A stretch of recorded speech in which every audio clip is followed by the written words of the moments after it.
নমস্কার, জয় শ্রীকৃষ্ণ, রাধে রাধে। আমি তো মহাভারত বলছি প্রথম থেকেই, আপনারা যারা শোনেন তারা জানবেন।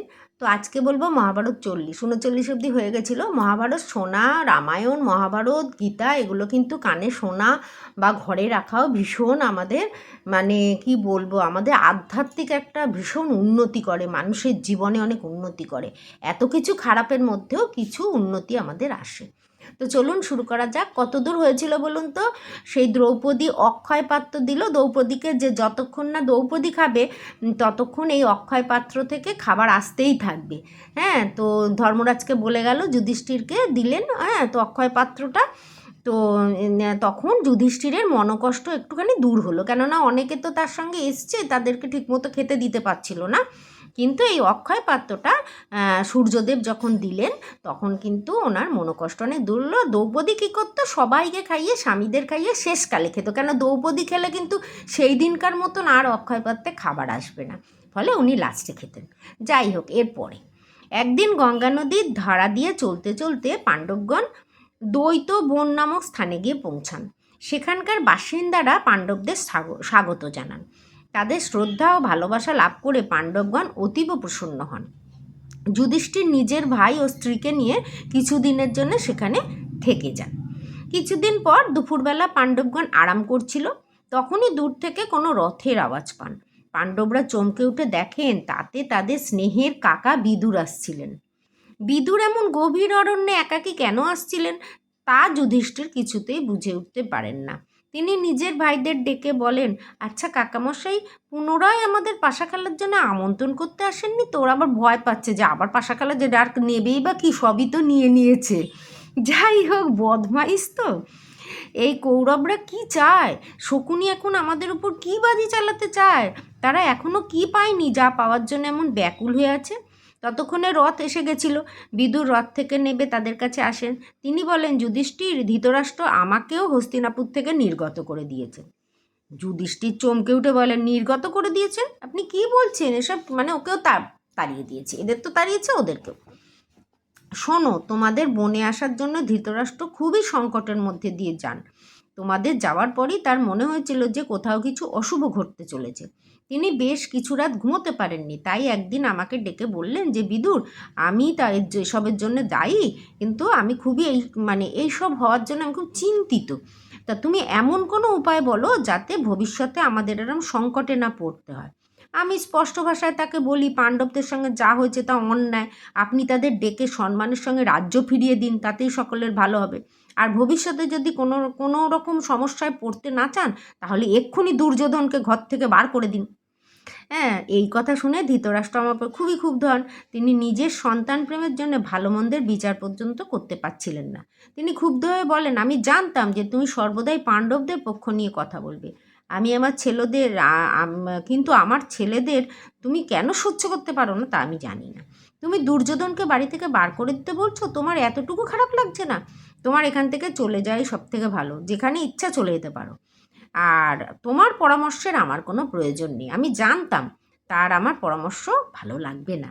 বিদুর বলল, আসলে বিনাশকালে বুদ্ধিনাশ বলে না, যখন মানুষের বিনাশ আসে তখন মানুষের কোনো ভালো কথা আর ভালো লাগে না। সেটাই হয়েছে আর কি।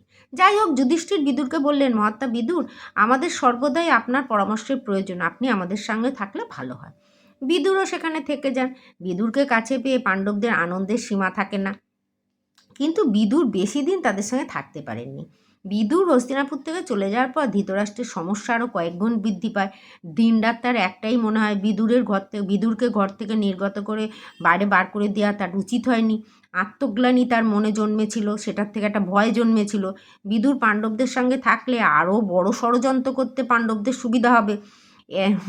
একদিন তো ধৃতরাষ্ট্র এতটাই উদ্বিগ্ন হয়েছিলেন যে সভাগৃহে মাথাগৃহে পড়ে যান। জ্ঞান ফিরে পাওয়ার পর তেনার একটাই কথা মুখে শোনা যাচ্ছিল, আমি বিদুরকে কুকথা বলে ভালো করিনি, আমি আর বাঁচব না। আমাকে বিদুর ক্ষমা করবে কি? আমি বিদুরকে ছাড়া থাকতে পারবো না। বিদুর কোথায়? কি জানি কিনা বেঁচে আছে নাকি মারা গেছে। নিজের সারথি সঞ্জয়কে ডেকে নির্দেশ দেন, সঞ্জয়, এই মুহূর্তে বিদুরকে খুঁজে আনো, ওর সঙ্গে দেখা করে সবার আগে আমার অবস্থার কথা জানাবে, ওকে যেভাবেই হোক ফিরিয়ে নিয়ে আসো।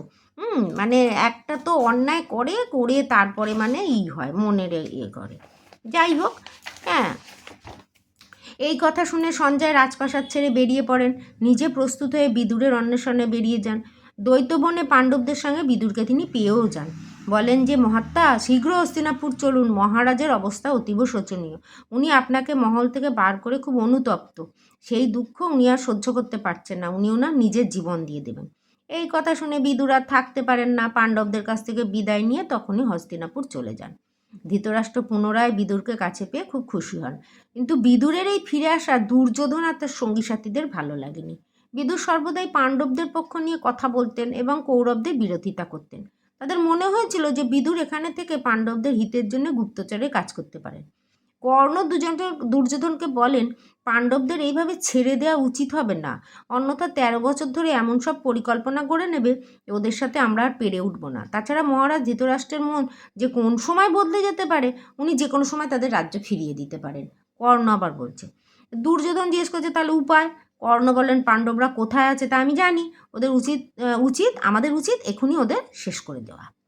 কৌরবরা তখন দ্বৈতবনে যাওয়ার প্রস্তুতি করেন, মানে ওখানে গিয়েও ওদেরকে মারবে, মানে বদমাইশ তো। যা হোক, মহর্ষি ব্যাস সেই সময় হস্তিনাপুরে আসেন। ধৃতরাষ্ট্রের সঙ্গে দেখা করে তিনি বলেন, ভবিষ্যতে কি অনর্থ হতে চলেছে আমি সেই বিষয়ে অবগত। তাই রাজন, আমি আপনাকে পরামর্শ দিতে এসেছি। আপনার পুত্রদের অনুচিত পথে যেতে নিষেধ করুন, পাণ্ডবদের সাথে একত্রে থাকতে বলুন, নাহলে 13 বছর বাদ অনর্থ হয়ে যাবে, এই বংশ ধ্বংস হয়ে যাবে। ওনারা তো সব জানতে পারতেন সাধু সন্ন্যাসী। আরে মরবে তো ওরাই, যারা খারাপ কাজ করে তারাই তো মরবে, নেগেটিভ মানুষরাই তো মরে, পজিটিভ মানুষরা তো মরে না। যাই হোক, ধৃতরাষ্ট্র বললেন, আমি তো কিছু বুঝতে পারছি না, আপনি আমার পুত্রদের কিছু বোঝানোর চেষ্টা করুন। তখন সেখানে মহর্ষি মৈত্রেয় উপস্থিত হন। তিনি তীর্থযাত্রা ছেড়ে হস্তিনাপুর এসেছিলেন। মৈত্রেয় তিনি মহর্ষিকে দেখে বলেন, মহর্ষি মৈত্রেয়, আপনিই কৌরবদের বোঝানোর চেষ্টা করুন। আজ এই পর্যন্ত, আবার পরের দিন। নমস্কার। জয় শ্রীকৃষ্ণ। রাধে।